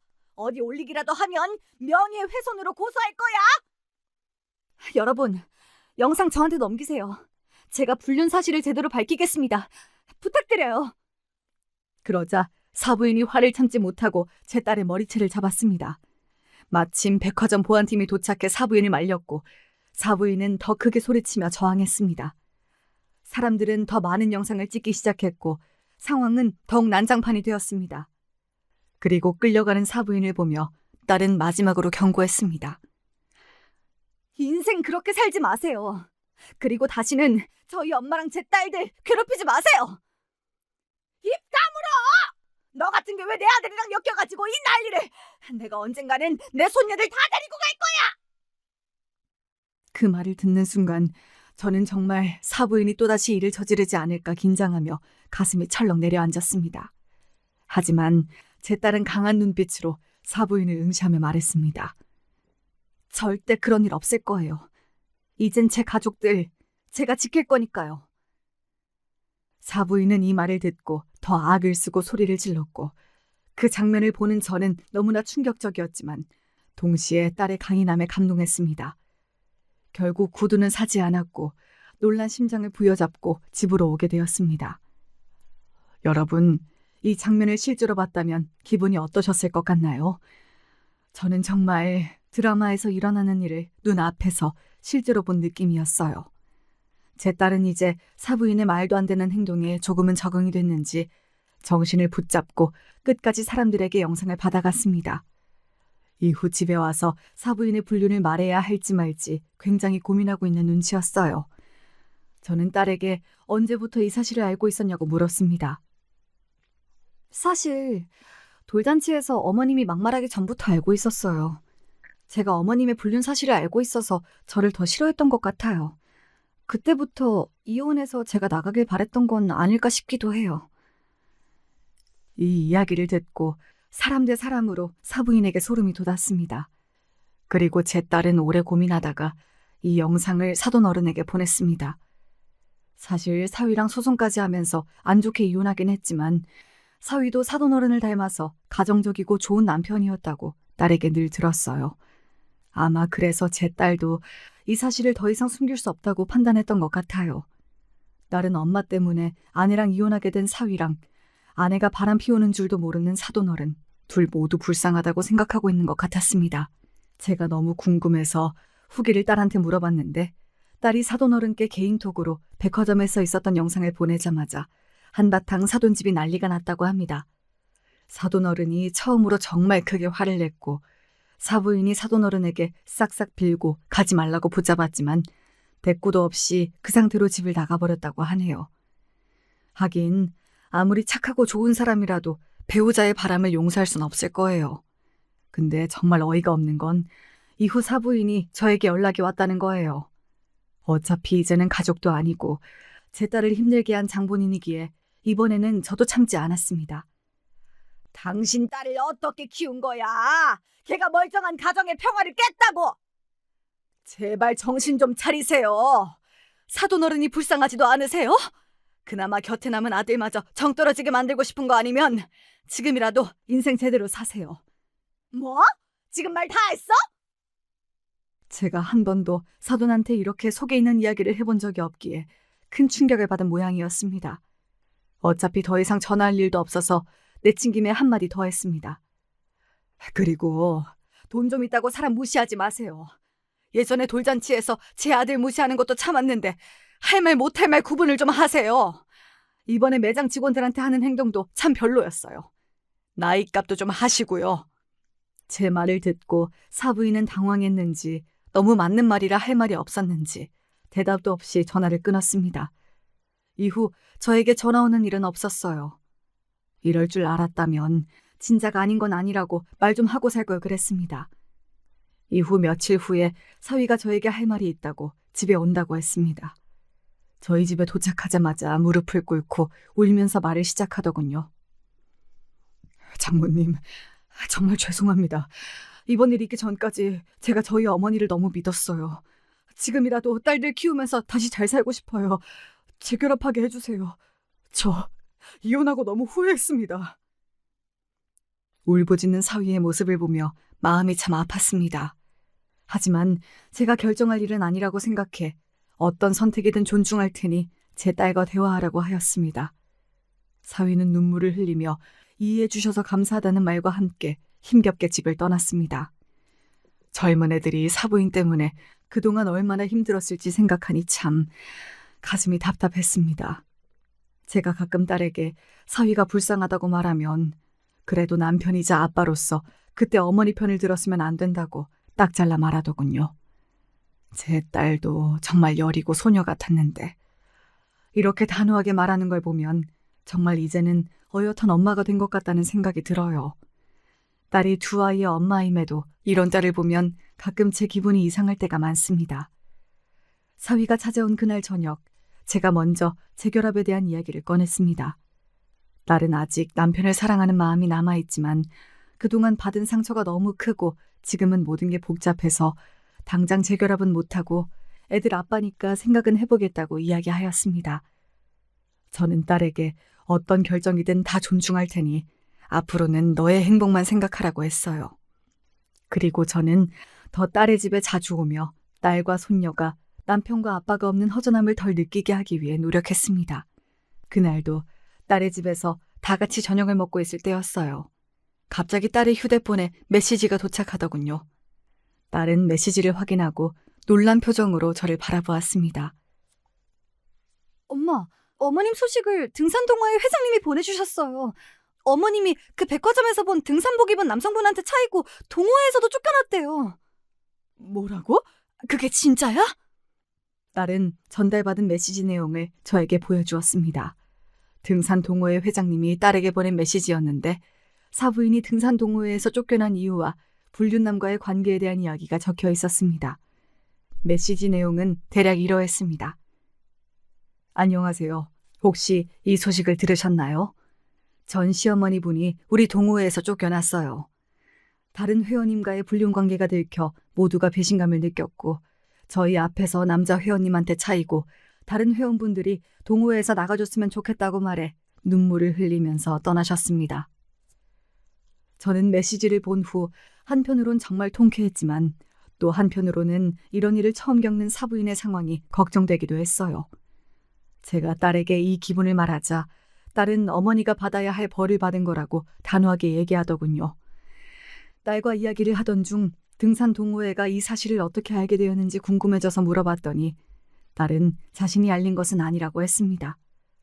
그날 백화점에서 이 일을 지켜보던 누군가가 5,000명으로 꽉 채워진 카톡 단톡방에 이 영상을 올렸고 그 단톡방에 마침 등산 동호회 사람이 있어서 이 일이 퍼지게 된 것이라고 하네요. 정말 우연도 이런 우연이 있을까요? 등산 동호회 사람들한테 무시당하고 남편한테 이혼을 당한 사부인은 요즘 쪽팔려서 집에서 나오지도 못한다네요. 이 두 가지가 사부인한테 가장 가혹한 벌인 것은 틀림없습니다. 이 모든 소식을 들은 딸은 마음이 훨씬 편안해진 것처럼 보였습니다. 예전부터 남편과 시아버지에게 어느 정도 미안함과 죄책감을 가지고 있었는데 모든 게 밝혀져 홀가분해하는 것 같았습니다. 이후로 저와 딸은 더 이상 사부인과 엮이는 일 없이 잘 살고 있습니다. 그리고 아직까지 딸은 재결합을 하지 않았어요.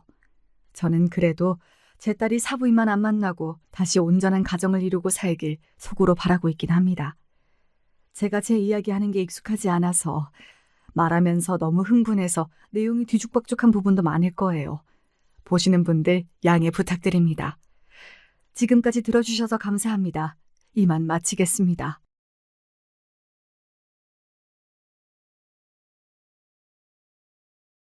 안녕하세요. 제가 유튜브에서 가장 많은 시간을 할애하는 것이 바로 삿바 채널을 경청하기인 것 같습니다. 다른 분들이 어찌 살아오셨는지 삿바 채널을 통해서 아주 편하고 즐겁게 접할 수 있어서 이토록 기술이 좋아진 세상에 감사한 마음도 든답니다. 그다지 멀지 않은 미래에 세상이 이토록 바뀔 것이라곤 어렸을 적에 상상도 못했던 듯 싶어요. 왜냐면 전 촌놈이었거든요. 따라서 저의 오랜 지기들도 다 함께 촌놈들이었습니다. 다들 엇비슷하게 살았던지라 동네에서 너나 할 것 없이 다 친하게 지냈던 시절이었어요. 코올리게 어린 시절은 특히나요. 그랬었는데 어쩌다 보니 성격이라든지 노는 방식이라든지 이런 게 가장 비슷한 셋이서만 똘똘 뭉치는 것으로 변해갔습니다. 나름 삼총사였네요. 거의 1년여를 삼총사끼리만 쏘다녔는데 구조의 변화가 일어났던 건 저희가 초등학교 5학년 때였습니다. 사실은 국민학교로 불리던 시기였죠. 전 국민학교를 나온 학생이었건만 초등학교로 명칭이 바뀐 지가 하도 오래돼서 그런가 이쪽이 입에 더 잘 붙네요. 여러분 중에서도 저 같은 분 있으신가요? 제 주변의 지인들은 대체로 초등학교라고 많이 말하고 가끔 국민학교를 혼용해서 사용하더군요. 이래서 제 지인인가 봅니다. 끼리끼리예요. 또한 신기한 점은 제가 유독 제 나이를 곧장 헷갈리곤 하는데 제 지인들도 거의 이럽니다. 몇 년생인지 무슨 띠인지 이렇게만 바로 나이를 대답할 줄 알지 정확히 몇 살인지 바로 대답하는 경우가 없어요. 제 주변만 이러는 게 아니고 혹시 여러분도 이와 같으신지 궁금해지네요. 아무튼 나이가 들어갈수록 이런 부분들이 생기는 것 같아요. 나이 계산이 서툰 것에 이어서 조금은 부끄러운 얘기지만 전 이날 이때껏 살면서 많다고 자부할 인연들을 만들진 못했습니다. 제가 아무래도 마당발이 되기엔 부족한 제목이었기 때문이겠죠. 그러나 대신에 제가 막역하게 가깝다고 생각하는 인연들이 소수 존재하는 것에 감사한 지난 날이었습니다. 그 감사함의 저변에는 기본적으로 신뢰라는 것이 바탕이 되어 있었을 줄로 여겨집니다. 그러니 제가 인생에서 최고로 충격을 받는 일이 바로 인간관계에서 발생을 하게 되었던 것이겠죠. 초등학교 5학년 때 삼총사 셋이서 모두 한 반이었던 바로 그 반에 누가 전학을 왔습니다. 다들 아시겠지만 예전엔 학급마다 학생들 머릿수가 촌동네임에도 굉장했었습니다. 그래서 전 그 전학생이 얼른 새 친구를 사귀지 못하고 계속 겉도는 것이 이상해 보였던 듯 싶어요. 저 자식은 제법 생김새도 멀끔한데 왜 친구를 못 사귀지? 멀끔해서 다들 재수없는 자식이라고 생각하는 건가? 그런데 알고 보니까 다들 전학생을 기피했던 게 아니었어요. 반대로 그 전학생이 아무하고도 안 친해지려고 한 게 문제였던 겁니다. 그 전학생은 이곳으로 결코 전학을 오고 싶지 않았는데 집안 사정으로 어쩔 수 없이 온 거기 때문에 무척 속상해하면서 계속 울적해하고 있었단 모양이었습니다. 그 내막을 알고서 삼총사 중에 가장 쾌활했던 김진수가 큰 목소리로 이렇게 말했었죠. 뭐야, 성격이 왜 저러냐? 어울려 놀기 힘들다. 그러자 큰 외침을 들은 그 전학생이 모른 척 넘기지 않고 즉각 발끈하더군요. 웃기지 마라. 누가 너희들로 놀아달라고 했냐? 제법 성질이 있는 모양이었습니다. 저희끼리 호호하며 신기했었죠. 그 전학생은 저희 삼총사를 무섭게 째려봤습니다. 그리고 나서 얼마 후 학교에서 단체로 서울 나들이를 가게 됐어요. 과연 장소가 어디였던지 혹시 예측이 가능하실까요? 목적지는 바로 남산타워였습니다. 당시엔 그게 굉장히 엄청난 여행지라고 생각되었던 곳이기 때문이죠. 촌동네에서 거길 가게 됐는데 여러분 모두 아시겠지만 우리나라 고속도로 같은 게 나날이 발전한 거지 원래부터 삐까뻔쩍하고 길이 여러 방면으로 잘 나 있고 그러지 않았습니다. 그런데 당시의 일정이 무려 당일치기였던 거예요. 지금 생각하면 웃길 따름입니다. 그래서 집합을 아침 새벽에 했었죠. 동네 어귀에서 꼬꼬대 꼬꼬꼬 하면서 닭이 우는 소리가 날 때 이미 저는 일어나 있었습니다. 그건 집집마다 다른 녀석들도 마찬가지였다고 하더라고요. 서울까지 간다는 것에 모두가 설레서 잠을 설쳤던 겁니다. 지금과는 다른 순수함이 있었던 시절이었던 것 같아요. 저마다 도시락을 꼭 싸들고서 집합한 뒤 버스를 탔죠. 근데 제 눈에 전학생이 어쩔 줄 모르는 듯한 모습이 보인 겁니다. 버스를 타면 당연히 짝이 필요하잖아요. 둘씩 앉으니까요.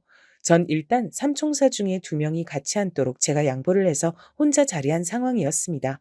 갈피를 잃은 전학생의 눈동자를 확인하고 저도 모르게 손을 흔들었죠. 야, 너 이쪽으로 얼른 와서 앉아. 우리 오늘 다 같이 다니자. 뭐? 싫어. 난 너희하고는 안 어울리기로 결심했어. 사람이 선심을 썼건만 대뜸 거절을 하더군요. 당황한 제가 이유를 물었더니 일전에 저희 삼총사가 본인을 놀린 것이 두고두고 분했다 그랬습니다. 제 뒤편에 앉은 진수가 콧웃음을 쳤죠. 저 자식 크게 삐졌나 봐. 또 놀림을 받자 그 전학생의 얼굴이 일그러졌는데 공교롭게도 그 순간 선생님께서 버스에 오르시며 눈을 부릅뜨셨습니다. 아직도 자리에 안 앉고 있는 놈은 대체 뭐하냐면서 그 전학생의 머리통을 후려치셨어요. 잔말 말고 군말하는 녀석 있다면 나에게서 몽둥이 찜질을 받고 싶은 것으로 알겠다. 순식간에 눈앞에 별이 보인 전학생은 해롱해롱해져선 제 옆자리에 앉았습니다. 불만이 가득한지 혼자서 한참을 투덜거리길래 제가 넉살 좋게 먼저 인사를 건네줬죠. 삐진 거 있어도 풀어. 잘 지내보자. 잘 안 지내면 어차피 너만 손해야. 그러자 정말 의외로 그 전학생의 표정이 누그러지는 게 보이더군요. 그래, 알았어. 정 그렇게 말한다면 어쩔 수 없지. 잘 지내줄게. 너 김태용이지? 아니, 권태용이거든? 누구 맘대로 날 김씨로 만드는 거야? 김씨는 우리 뒷자리 두 놈들이 김씨고. 아, 넌 최씨지? 최인철, 우리 오늘부터 친구 된 거다. 뭐? 최인철이 아니라 최민철이거든? 너야말로 누구 맘대로 내 이름 바꿔 부르는 거야? 우리 할아버지가 열흘 밤낮을 고민해서 지어주신 게 내 이름이야. 그래? 나는 우리 할아버지뿐만 아니라 할머니도 같이 머리 맞대고 한 달 내내 고민해서 내 이름 지어주셨는데 권태용이 그렇게 해서 나온 엄청난 이름이야. 제가 씩씩하게 말을 받았고 당연히 농담이었습니다. 그러자 그 전학생, 아니 최민철이 정말 어처구니가 없단 표정을 지었던 모습이 유달리 선명하게 기억나네요. 입이 풀려서 이런저런 대화를 하며 갔습니다. 유쾌한 길이 됐다고 생각했지만 다른 학급의 친구들을 태우고 앞에서 먼저 가던 버스가 사고가 나고 말았어요. 갑자기 끼어든 승용차와 박았다고 했던 것으로 기억나네요. 다행히 인명사고는 없었고 가벼운 접촉사고였는데 문제는 그 사고 현장을 미처 보지 못하고 달려온 다른 차가 사고를 일으키는 비극이 벌어졌던 겁니다. 도로가 아주 꽉 막혀버렸어요. 한참을 오도 가도 못했고 화장실 가고 싶다며 얼굴이 노래진 친구들도 덜어 생겨났었죠. 난장판이었습니다. 그때는 버스 안에서 환장하는 줄 알았는데 지나고 나니까 전부 추억이란 이름하에 놓인다는 것이 신기할 따름이네요. 일정보다 3시간 이상이나 늦게 남산타워에 도착하게 됐고 신기해하고 좋아할 여유도 없었죠. 당시에 학생들에게 전부 모자를 쓰고 오라고 했었더랬죠. 학생들을 쉽게 구분하고 쉽게 찾을 수 있도록, 되도록이면 밝은 색으로 말입니다. 남산타워에 기대가 무척 컸던 어떤 친구 한 명이 자기 모자로 눈물 진 얼굴을 벅벅 닦던 모습이 생각나네요. 그 친구는 버스 안에서 오줌을 살짝 지르기도 했던 바였어요. 선생님께선 지금 당장 모여 앉아서 도시락 먹으라고 지시하셨고 모두가 허겁지겁 먹어댔죠. 최민철의 도시락이 가장 그럴싸했습니다. 단박에 눈길이 가더군요. 그런데 최민철이 선뜻 이런 말을 해서 절 놀라게 만들었어요. 야, 서로 바꿔 먹고 나눠 먹고 그렇게 하자. 어때? 당연히 거절할 이유가 없었죠. 삼총사가 신이 나서 최민철의 도시락을 빼앗아 먹었어요. 잠시 후 최민철은 자기 주머니에서 뭔가를 부스럭거리더니 모자로 눈물을 닦던 친구에게 슬쩍 다가가서 그걸 건네고 돌아왔습니다. 뭐였냐 물어보니까 먹을 것이었다고 하더군요. 원래 최민철 이 전학생 자식 좀 봐라. 굉장히 좋은 자식이었잖아. 그날 저를 포함한 삼총사가 동시에 그렇게 생각했어요. 이튿날부터 저희는 삼총사가 아니라 사총사가 됐습니다. 그리고 기존의 삼총사 녀석들에겐 비밀이었으나 저는 최민철, 이 녀석이 금세 가장 좋아졌습니다. 왜냐하면 매번 안 그런 척 툴툴대면서도 남을 배려하는 모습이 인상 깊었기 때문입니다. 그리고 사람은 누구나 인정받고 싶은 욕구가 기본적으로 있다고 하던가요? 최민철도 그랬었나 봅니다. 아닌 척하면서 배려를 발휘하면 최민철의 모습은 성격 나쁜 놈들의 눈엔 하는 짓이 재수없다 이렇게 보일 만도 했거든요. 그럴 때마다 제가 그런 놈들에게 한결같이 너나 잘해라 대꾸해 주었습니다. 싸움의 공식 중에서 선빵을 치면 필승이다 라는 말도 있지 않습니까? 제가 기세 좋게 확 대꾸하면 상대가 흠칫해서 금세 꼬리를 말곤 했습니다. 그런 저를 최민철은 신기해했고 고마워했으며 자기 자신을 알아주는 저를 점차 편하게 생각하기 시작했죠. 어느 날은 최민철이 처음 전화 갔을 때의 감상 같은 걸 제가 들려주었고 반대로 최민철은 그때의 자기 기분을 얘기해줬습니다. 그리고 그날 저희 두 사람은 최고 절친이 됐죠. 사총사 안에서도 가장 서로가 잘 통하는 사이가 된 것이었어요. 처음엔 이렇게 잘 통하는 친구 사이가 될 줄 몰랐던지라 의외면서 신기했습니다. 최민철과 노는 것이 특별히 즐거웠던 것도 아니에요. 그 녀석은 대체로 좀 섬세하고 조용조용한 면이 강했거든요. 전 그렇지 않았고요. 노는 것에 잘 통하긴 어려웠습니다. 그럼에도 이상하게 같이 있음 편했습니다. 아무 말하지 않고 침묵을 한참 지키고 있어도 어색하지 않았고요. 중학교에 가서 친하게 지냈어요. 시커먼 남자놈들만 득실하던 중학교에서 최민철처럼 감성이 뭔가 섬세한 녀석은 쉽게 재수없단 평가를 듣기 일쑤였죠. 그럴 때면 제가 나서서 도와줬습니다. 네 덕분에 내가 심하게 처맞는 일 없이 지금까지 버틴 것 같다, 야. 진심으로 고맙다. 새삼, 무슨 그런 낯간지러운 소리를 다 하냐? 내 생일이라고 특별히 이상한 소리를 해주는 거야?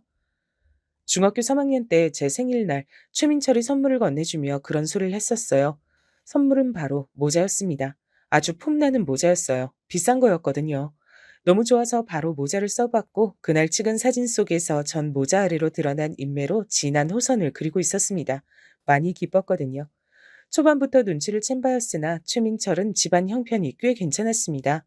그걸 가지고 자랑질을 하거나 유세를 떠는 녀석은 아니었죠. 그래서 전 최민철이 더욱 마음에 들었어요. 그런 저를 최민철은 꿰뚫고 있었기 때문에 고등학교 때부턴 학교가 갈라졌지만 서로를 생각하는 우정만큼은 여전했답니다. 최민철은 고등학교에 진학하면서 이사를 갔어요. 때문에 거리가 멀어질 수밖에 없었죠. 저에게 3번 편지를 보냈고 전 2번 답장을 보냈습니다. 낯간지러워서 처음엔 답장을 안 했더니 그 다음에 저에게 화를 내는 내용을 보내서 제가 그때부턴 답장을 보냈던 것이었습니다. 당시에는 사실 맞춤법에 큰 자신이 없어서 편지를 냉큼 쓰지 못했다는 사실은 영영 비밀이었지만요. 전 대학 대신에 직장을 다녔으며 최민철은 대학에 갔습니다. 각자 군대를 다녀온 이후부터 종종 만나서 술자리를 가졌던 듯 싶어요. 사총사가 회동할 때면 다리 기울도록 시간이 가는 줄 모르고 술잔을 부딪혔습니다. 어른이 된 최민철은 여전했어요. 미묘하게 어딘가 섬세한 구석이 있는 녀석이었습니다. 결코 자주 만나지 않는 사이였음에도 가끔 보는 게 전혀 어색하지 않았고 편안했죠. 그러던 어느 날 제가 최민철을 따로 불러서 술이 아니라 밥을 사줬는데요. 그 자리는 제가 결혼하기로 한 여자를 보여주고 결혼 소식을 알리는 자리였습니다. 이쪽은 나랑 2년째 만나고 있는 여자친구야. 민철이 넌 얘기만 들었고 지금 내 여자친구 직접 보는 건 처음이지? 올가을에 결혼하기로 했어. 아, 반갑습니다. 얘기 많이 들었어요. 전 태용이하고 초등학교, 중학교 같이 나온 친구 최민철이라고 합니다. 야, 민철아, 우리 땐 국민학교였잖아. 우리 다 국민학생이었어. 초등학교로 명칭 바뀐 지 그렇게 얼마 안 되었다, 짜샤. 제가 넉살 좋게 말하자 최민철이 답지 않게 시익하고 환한 미소를 지어 보였어요. 그러면서 눈빛은 제 아내를 향해 있었습니다. 아내 또한 즐거운 미소를 짓고 있었죠. 전 제가 결혼할 사람과 제 절친한 친구가 서로 좋게 인사를 나눈 그 자리가 무척이나 마음에 들었다고 그렇게 생각했었습니다. 그해 가을에 저는 많은 축하를 받으며 아내와 결혼식을 올렸죠. 단출한 예식장이었으나 하객들로 가득 차 있었습니다. 최민철이 아주 근사한 정장을 빼입고 와서 다른 친구 녀석들이 네가 새 신랑인 줄 알겠다며 농담조로 얘기했단 사실을 저는 알았습니다. 유복한 집안 환경과는 다르게 검소하게 하고 다니는 최민철이 제 결혼식 참석을 위해 멋지게 빼입고 왔단 사실이 뿌듯했고 한편으론 감동이기도 했었네요. 첫째가 금방 들어서서 이듬해 봄에 아이가 태어났어요. 그리고 얼마 지나지 않아 둘째도 태어났습니다. 둘 다 아들이었고 그래서 제 부모님께서 무척 좋아하셨어요. 한 가정의 가장이 된 것이 저는 가끔 실감이 나지 않았습니다. 생각보다 이른 나이에 결혼을 해서 그랬나 보더라고요. 저보다 1살이 어린 아내도 비슷하게 느꼈던 걸지 모릅니다. 내가 왜 이러고 살아야 돼? 애들도 내가 다 봐야 되고 집안일도 내가 다 해야 되고 심지어 나는 일까지 다니잖아. 그럼 대체 당신이 하는 건 뭐야? 나는 당신보다 일을 밖에서 더 오래 하고 그만큼 돈도 더 많이 벌잖아. 제발. 그런 식으로 짜증내는 것 좀 그만해라.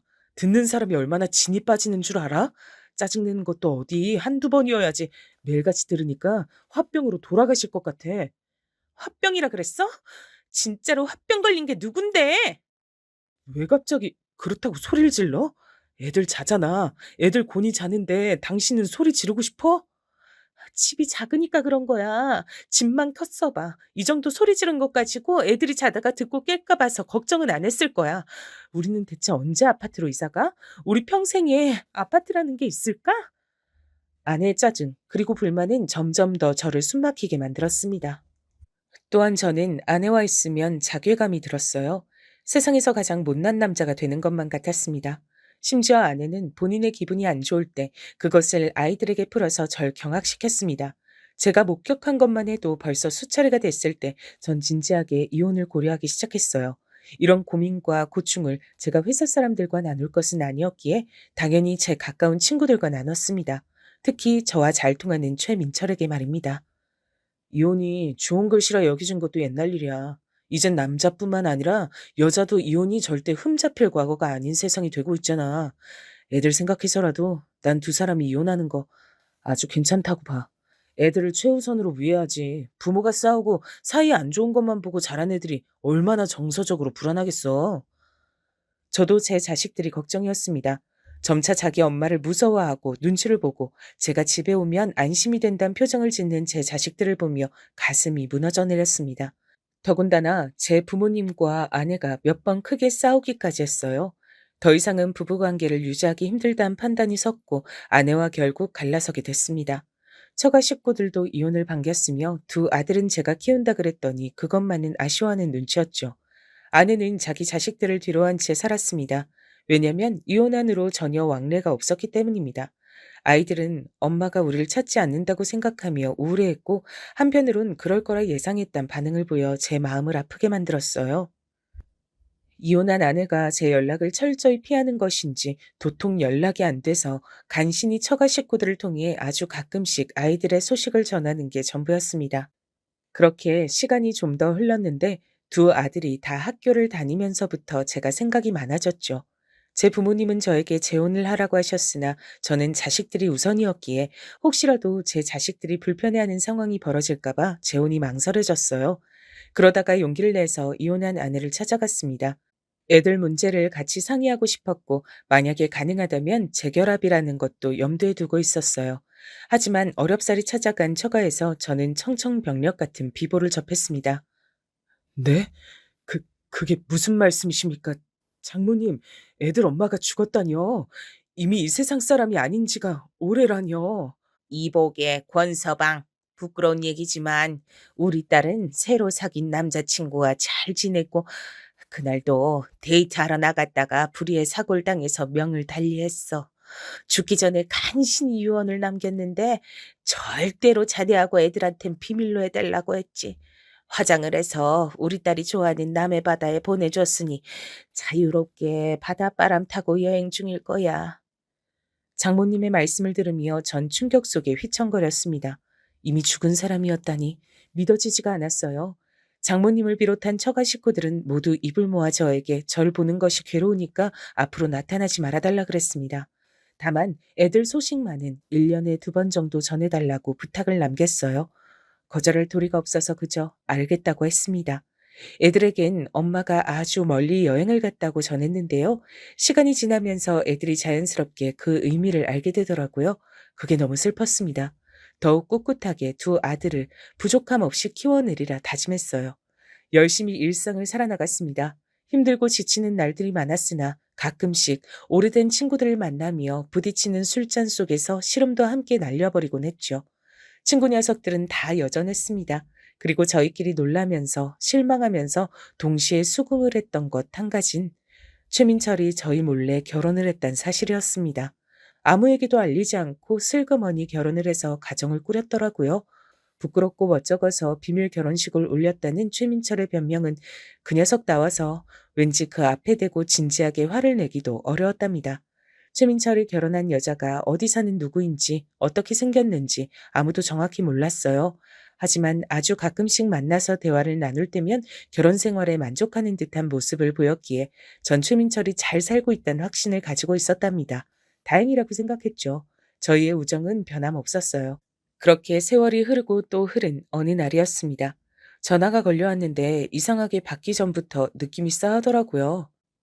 야, 태용아, 큰일 났다. 아, 이게 대체 뭔 일인가 싶다. 놀라지 말고 들어라. 네가 너무 놀란 것 같아서 그것 때문에 놀랄 지경이다. 대체 뭔 일이길래 갑자기 전화질이야? 그것도 이런 시간에. 내가 좀 아까 아는 사람한테 연락을 받았는데 말이야. 자기 지인이 교통사고로 죽어서 장례식장 갔는데 주변에서 이런저런 얘기가 들려오더라네. 그러면서 죽은 지인이 옛날에 살았던 곳, 나왔다던 학교 그런 얘기를 들었는데 갑자기 내가 떠오르더래. 그러면서 나한테 궁금해진 게 있어서 연락을 했다고 하면서 나보고 혹시 최민철을 아냐고 묻는 거야. 뭐라고? 야, 임마, 너 지금 뭐라 그런 거야? 최민철이라니. 우리가 아는 그 최민철을 말하는 거야? 그렇다면 설마. 그래. 혹시나 해서 내가 사진 받아봤는데 맞더라. 태용아, 이거 어떡하냐? 민철이가 죽었댄다. 교통사고로 세상 떠나서 지금 장례식 중이라는데 너무 경험 없고 당황스럽지만 우리 가봐야 되지 않겠냐? 당연하지. 그걸 말이라고 하냐? 친구가 죽었는데 안 가본 그런 정신 나가고 의리 없는 미친놈도 세상에 있다냐? 당장 장례식장 어딘지 주소 보내줘. 지금 당장 가봐야겠어. 말도 안 되는 일이었습니다. 최민철, 그 녀석이 세상을 떠나다니요. 교통사고로 갑자기 죽었단 얘기에 너무나도 허무한 기분이 들었고 워낙 정신이 없는 상황이라 오랜 친구인 저한테까지 연락이 돌지 못한 모양이었습니다. 그때는 그렇게밖엔 생각이 안 됐습니다. 부랴부랴 옷을 갈아입고 장례식장으로 향했습니다. 늦은 밤중이라 길도 안 막혔고 전 착착한 마음을 담아 엑셀을 거세게 밟았습니다. 순식간에 도착해버린 장례식장은 최민철이 산다는 지역에 있었습니다. 생각해보니까 최민철이 제가 사는 곳으로 종종 놀러와서 만났었지 제가 가본 기억은 없었습니다. 단 한 번도 말입니다. 그런 것마저 최민철이란 사람이 지닌 특색이었습니다. 쉽게 보이는 것 같으면서도 어딘가 오리무중인 사람이었어요. 마치 안개 속에 들이운 햇빛 같은 사람이었다고 생각합니다. 분명한 햇빛, 그러나 뇌를 째는 곳은 안개 속이었던 거죠. 이렇게 갑자기 허망하게 떠나다니. 기가 막히면서도 호련히 떠나버린 게 정말 너답다는 생각이 들어서 씁쓸한 미소가 지어진다, 민철아. 너 정말 떠난 거냐? 왜 갑자기 우리가 처음 만났던 네가 전하고 오던 그날이 생생하게 떠오르는지 모르겠다. 이런 운명이 기다릴 줄 알았다면 우리가 그 시절에 생각 없이 해맑기만 할 수 있었을까?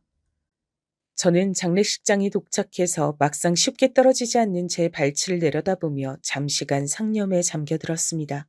조용히 미리 애도를 표했습니다. 그리고 심호흡을 크게 한 채로 장례식장 안에 들어섰어요. 어느 쪽으로 가야 하는지 따로 확인할 필요가 없었습니다. 장례식장 내부에서 입구와 가장 가까운 쪽이었기 때문입니다. 들어서자마자 몇 번 두리번거린 다음 곧바로 시선 끝에 걸리는 최민철의 영정사진을 발견할 수 있었어요. 심장이 철렁 내려앉았습니다. 정말이었습니다. 정말로 제 친구 최민철이었습니다. 그 최민철이 죽어서 장례식의 주인공이 된 참이었습니다.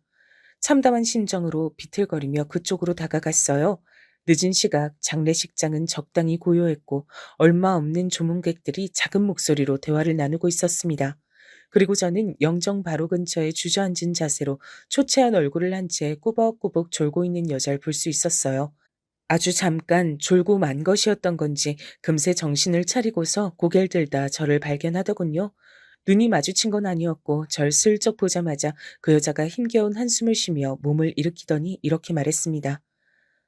저희 남편의 마지막 가는 길을 보러 오셨군요. 와주셔서 감사합니다. 늦은 시각인데. 조금 전부터 이상한 기시감에 휩싸여 있던 전 얼어붙어 있다가 목소리를 듣자마자 등줄기에 소름이 확 돋아났습니다. 고개를 조금 숙이며 그렇게 인사를 하더니 천천히 시선을 올려 저와 눈을 맞추던 그 초췌한 얼굴을 정면으로 확인했어요. 죽은 사람의 얼굴이 그곳에 있었습니다. 어, 어떻게? 말도 안 돼. 이럴 수가. 왜? 어떻게? 아니, 정확히는 죽은 줄로만 알았던 사람의 얼굴이었습니다. 귀에 익은 목소리를 가진 그 여잔 바로 제가 지난 세월 죽었다고 믿으며 살아왔던 이혼한 저의 전 아내였기 때문입니다. 몸을 바들바들 떨며 절 바라보더니 이내 고개를 휙 돌리더군요. 그제서야 전 정신이 들었습니다. 당신이 왜 여기 있어? 당신 죽은 거 아니었어? 내가 분명히 그렇게 들었는데.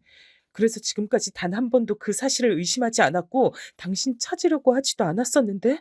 왜냐면 죽었으니까. 분명히 그랬으니까. 근데 왜 살아있어? 그리고 왜 여기 있어?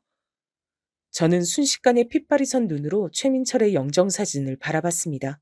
어느새 전 끔찍한 배신자를 바라보는 눈빛으로 영정사진을 응시하고 있었습니다. 그때 전 아내가 다리에 힘이 풀린 채로 털썩 주저앉았습니다. 소란이 일어난 것에 다들 이쪽을 기웃거리며 다가오기 시작했어요. 대답해. 뭐라고 말이라도 해봐. 그게, 아니, 나는 대체 당신이 여길 어떻게 왔는지, 분명히 연락을 안 했을 텐데. 연락이 안 가도록 분명히 해놨을 텐데. 근데 어떻게? 지금 그게 중요해? 그런 게 더 중요하단 말이지? 아, 그래, 그렇구나. 당신이 내 친구 최민철의 부인이구나. 그런 거구나. 날 속인 거였구나. 그동안, 그 긴 세월 동안 내 전 부인인 당신과 내 친구 최민철이 작당을 하고 날 기만해 온 거였구나. 아, 이제야 알겠네. 어쩔 수 없었어. 밝혔다간 괜히 당신과의 우정만 깨진다고 그 사람이 숨기자 그랬어. 비밀로 하자 그랬어. 나도 동의를 했고. 그리고 그 잘나신 처가 당신네 집안 식구들도 전부 동의를 하셨다. 모두가 짜고 치면서 날 속이고 바보로 만드셨다. 이 소리지 결국은. 어쩔 수 없었다고 하잖아. 이미 벌어진 일이고 시간이 많이 흘렀어. 이제 와서 그렇게 따지고 들지 마. 이미 벌어진 일?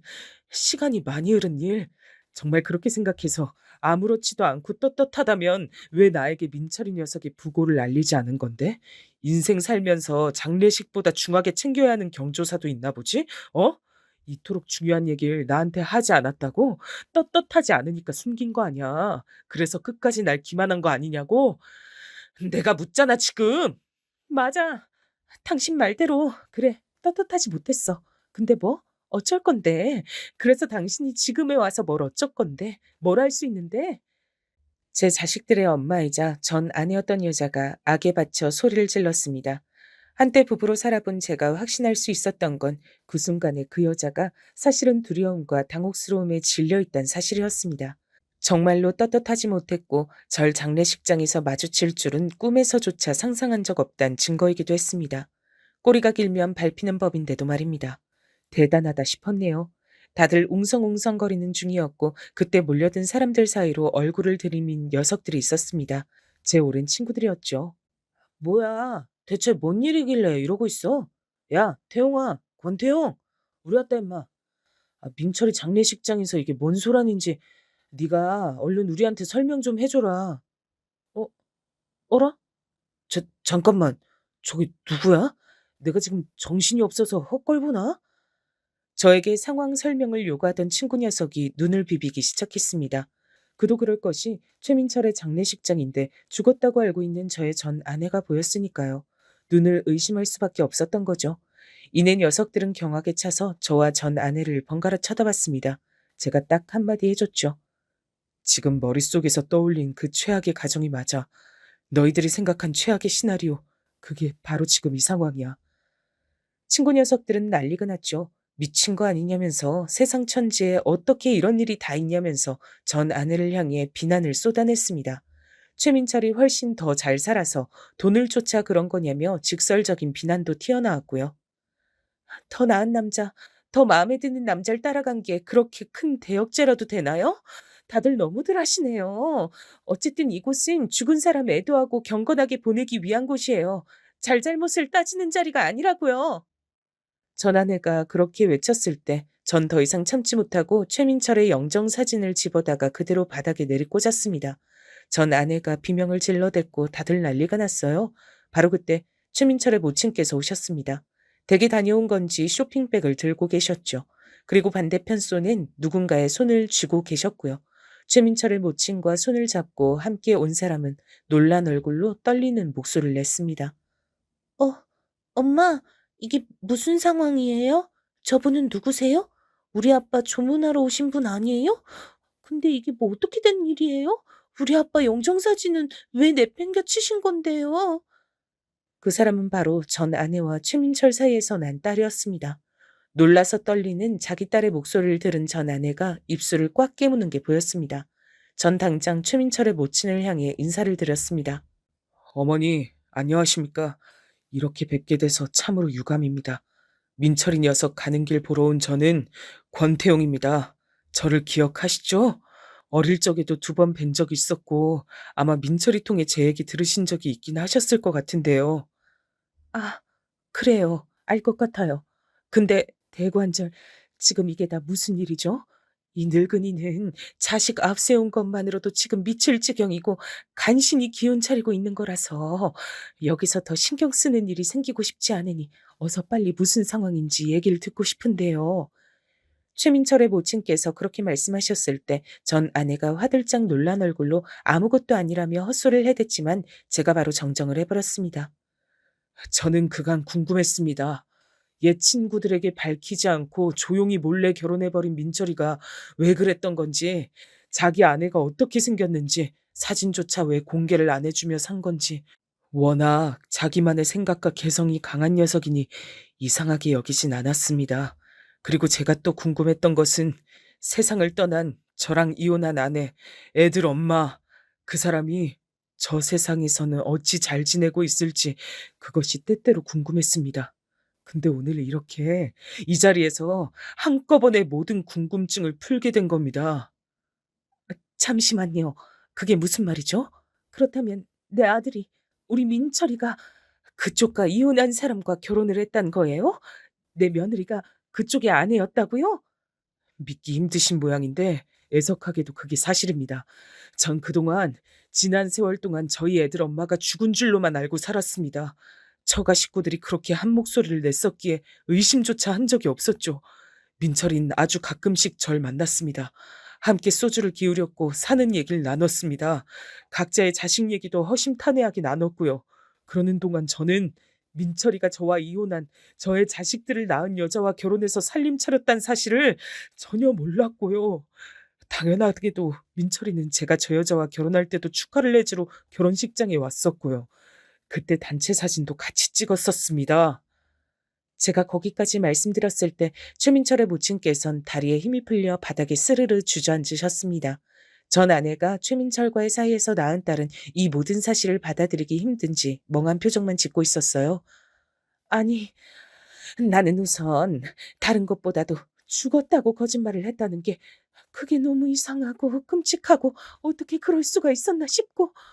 최민철의 모친께선 넋이 나가신 채로 중얼거리셨는데 눈빛에는 경악과 경멸을 담아서 전 아내를 쳐다보고 계셨습니다. 전 아내는 계속해서 고개를 저으며 일부러 그런 건 아니었으며 잘못하지 않았다고 결백을 주장이 됐습니다.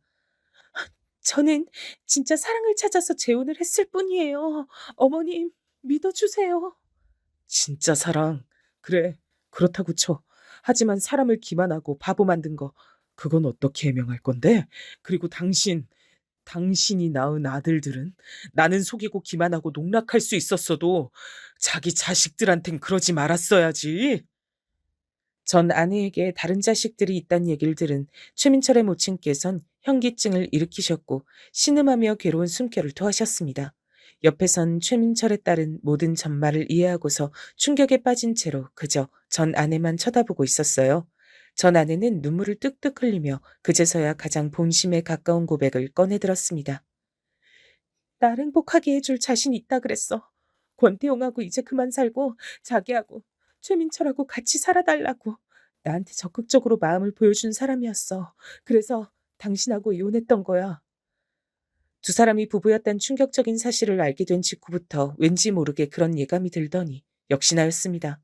어쩌다가 눈이 맞아서 결혼까지 하게 됐던 게 아니라 저와의 이혼 이전부터 작정을 한 것이었기 때문에 계속해서 떳떳하지가 못했던 겁니다. 최민철이 제 등에다가 그런 비수를 꽂았다니 배신감으로 눈물이 흘렀습니다. 그런데 친정 식구들이 재혼은 적극 찬성이지만 비난받을까봐 걱정이라고, 당신이 회방 놓을까봐 그것도 걱정된다고, 차라리 내가 죽었다고 당신한테 거짓말을 하겠다고 그러더라. 나는 설마 그런 게 통할까 싶어서 반대했는데 이미 친정 식구들이 당신한테 거짓말한 뒤였어. 그리고 민철 오빠도 그 거짓말에 동의를 했어. 그래야 당신과의 우정을 깨지 않고 지낼 수 있다면서. 우리는 나름 노력한 거야. 당신에게 딱히 큰 죄를 지었다고 생각하지 않아. 이미 어쩔 수 없어진 일이었으니까. 이미 우정은 애저녁에 깨진 거였는데 그런 소리를 짓거렸다고? 어처구니가 없다. 큰 죄를 지었다고 생각하지 않는다니. 글쎄, 그렇게 못된 마음을 먹었으니까 알아서 하늘이 단죄를 내려줬구나 싶네. 제가 최민철의 영정 사진을 발로 차면서 그렇게 말했을 때 전 아내는 완전히 얼어붙은 모습이 됐습니다. 하늘의 단죄. 그 말에 압도를 당한 듯 했습니다. 하늘의 단죄라니. 그런 엄청난 소리를 아무렇지도 않게. 진짜로 엄청난 건 당신이고 최민철이겠지. 그동안 처가 통해서 은근하게 아들들 소식 알았겠네.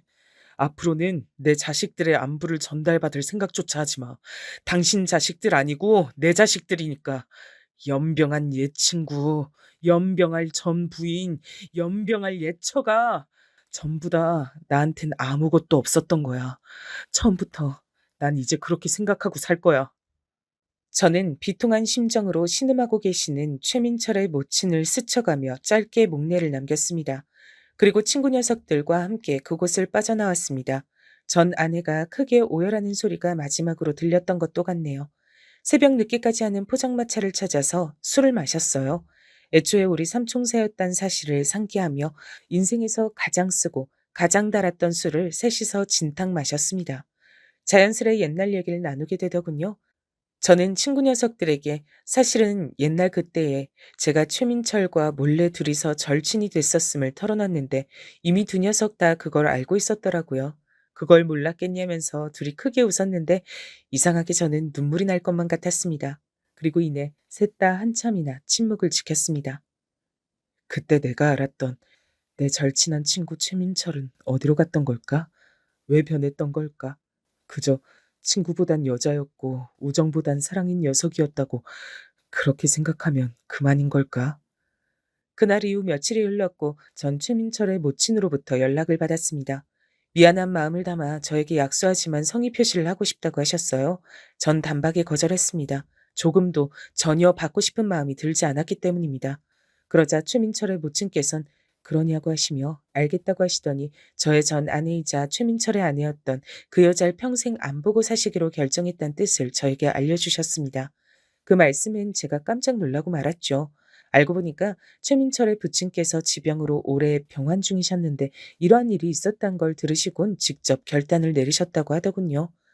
아들놈은 내가 저승에 가서 직접 따끔하게 혼을 내면 될 일이고 며느리는 지금 내쳐야지. 안 그러면 내가 속이 개운치 않아 한 달 더 살다 갈 걸 하루 있다 죽을 것 같아. 내가 처음부터 며느리로 들이는 게 탐탁스럽지 않았는데 그게 다 이유가 있었던 게야. 그러자 최민철의 모친께선 당신의 사돈 일가를 향해 원망과 비난을 남기신 뒤 전 아내와 연을 끊기로 하셨던 겁니다. 아, 안 돼. 내가 그 남자를 사랑한 건 맞지만 홀렸던 건 분명히 집안의 재산 때문이었는데 이렇게 되면 내 인생은 어떻게 보상을 받아? 절망한 전 아내는 속내를 드러내고 말았고 최민철의 모친께선 역시 그랬던 거였구나 라고 느끼시며 뒤도 안 돌아보셨던 겁니다. 최민철과 전 아내 사이에 태어난 딸, 그 아이는 얼마 지나지 않아서 유학길에 올랐습니다. 최민철 집안에 먼 친척분이 살고 계시는 곳이라고 얼핏 그렇게 들었네요. 모든 걸 잃은 전 아내는 뒤늦게 절 찾아와서 용서를 빌었습니다.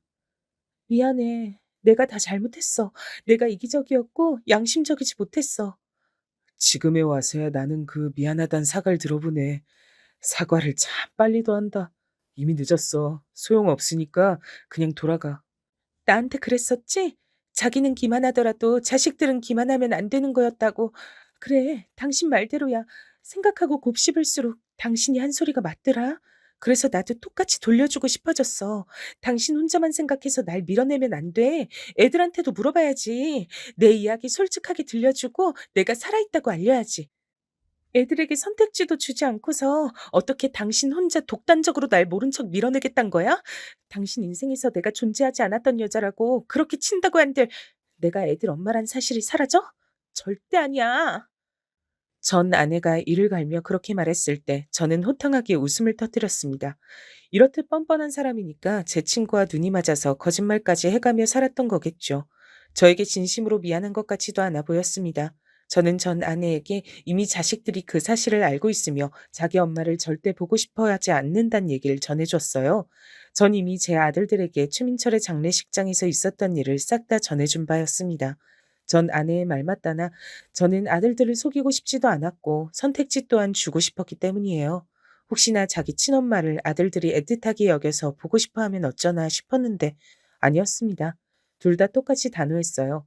지난 긴 세월 동안 죽은 것처럼 하고 살아온 친엄마라면 지금까지 그랬던 것처럼 존재하지 않는다고 생각하며 사는 편이 더 낫다고 여겼습니다. 또한 제가 처가 식구들을 향해서 분노했듯이 아들들도 거짓말로 일관한 그 사람들과 앞으로 연을 끊고 싶다 그랬습니다. 그럴 리가 없어. 내 자식들이야. 내 배로 내가 낳은 내 새끼들이야. 천년이라는 게 끊을 수 있는 거라 생각해? 내가 직접 애들 봐야겠어. 만나게 해줘. 내가 만나서 직접 대화 나눠볼 거야. 직접 설득할게. 설득하긴 뭘 설득해? 당신이 치가 떨리기 싫다고 한 애들에게 왜 또 상처를 안겨주려는 거야? 당신은 정말 자기 자신밖에 모르는 이기적인 여자구나. 내 아들들은 결코 만나게 할 수 없으니까 네 딸이나 어떻게든 잘 붙잡고 살아. 나는 어딘지도 모르는 곳으로 내 딸은 이미 떠났어. 영영 내 품에서 벗어났단 말이야. 붙잡고 싶어도 붙잡을 수가 없는데 나보고 어쩌란 거야? 그건 이제 당신이 알아서 해야지. 잘난 처갓 사람들하고 아웅다웅 살면서 즐겁게 살아봐. 외로울 때면 지옥불에 던져진 최민철 떠올리며 옛 추억이나 회상하고 그러다 보면 금방 세월 흘러서 죽을 때가 성큼 다가와 있을지 모르지. 전 아내 앞에서 저는 눈 하나 깜짝하지 않았죠. 제 친구 최민철은 어릴 적 기억 속에서 이미 죽은 것이고 제 전 아내는 죽었단 소식을 들었던 그때에 정말로 죽어서 영영 사라진 것이라고 그렇게 여겼습니다. 그러니 흔들릴 이유가 없었죠. 전 아내는 바닥에 주저앉아 통곡을 해대기 시작했고 전 냉정하게 그 앞을 떠났습니다. 얼마 후엔 이사를 갔어요. 전 아내가 절 찾아왔던 건 분명히 처가 쪽에서 알려준 것이었으니 이사를 가는 게 상책이었습니다. 그리고 놀라울 정도로 이사를 간 곳에서 모든 것이 잘 풀리기 시작했어요. 수입도 훨씬 늘었고 사랑하는 두 아들과의 유대감도 무척이나 끈끈해졌습니다. 후련한 가슴을 안고 살아갈 수 있었어요. 좋은 감정을 가지고 만나는 상대도 생겼는데 서로를 매우 존중하면서 함께 추억을 쌓아가는 중이랍니다. 아마 결혼은 다시 하진 않을 것 같아요. 그건 저도 상대도 동일하게 생각하는 부분이라 잘 통하고 있고요. 두 아들은 각자 너무 훌륭하게 커주었고 아주 번듯한 사회인이 됐답니다. 그리고 둘 다 어찌나 효자인지 저를 항상 1번으로 챙겨주네요. 전 참으로 행복한 사람입니다. 그래도 가끔 특히 남산타워를 볼 때마다 전 과거 속으로 돌아가 생각 없이 해맑게 지냈던 국민학교 시절을 한참 떠올리곤 합니다. 그 안에는 가장 순수한 마음으로 우정을 노래하는 제가 있고 친구들이 있습니다. 현재와 과거, 모든 것이 다 똑같이 제 인생이란 것이 믿어지지 않을 만큼의 그런 간극이 존재한다는 생각이 듭니다.